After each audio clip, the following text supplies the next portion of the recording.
Chief Minister N. Biren ki War on Drugs campaign ki sarukamoina Infalis Police ki kangbo mana malem gi kaithel da lupa lak nifu nithoi henbagi mayai kaba nisawina sijanaba yaba masing yamlaba codeine cough syrup amadi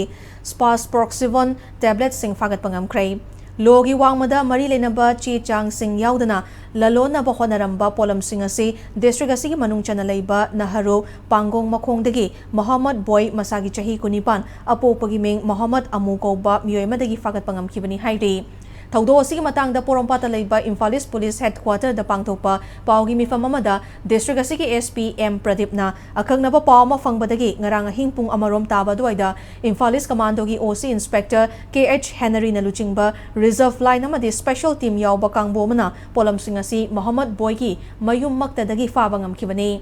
Malem gi kaithel da lupa lak nifu nithoi lising kunipan ga chatruka nifu gi oigadaba polam sing adude box amamam da 100 ml gi bottle chamaga kunchanba Arnex CP codeine cough syrup box kuntrataret box amada 100 ml gi bottle chamachanba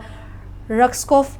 codeine cough syrup bottle kuntrataret amade Spasmo Proxivon plus capsule lakani lesing humfuga supna humfumarini niyam giwang mada lalona bahonaramba polam sing amadi polam singa siga kwana na faraba boy makhata na wahang pahong chathaduna logi oiba chirak fanghanaba Irilbong police station da khusinakre haina mahang na fongdokhi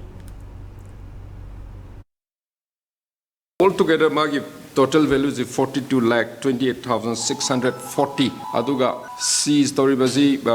Redmi smartphone amazo seize tawi Vodafone gi sim card amaga adagi Muhammad Boy age 28 years son of MD Amu Naharu Pangong Makhong haibenu pase akoi arrest tore aduga akoi gi seize toriba items amasung arrested orba individual ase Irilbung police station da makhata ba legal formalities ki damakta hand over tore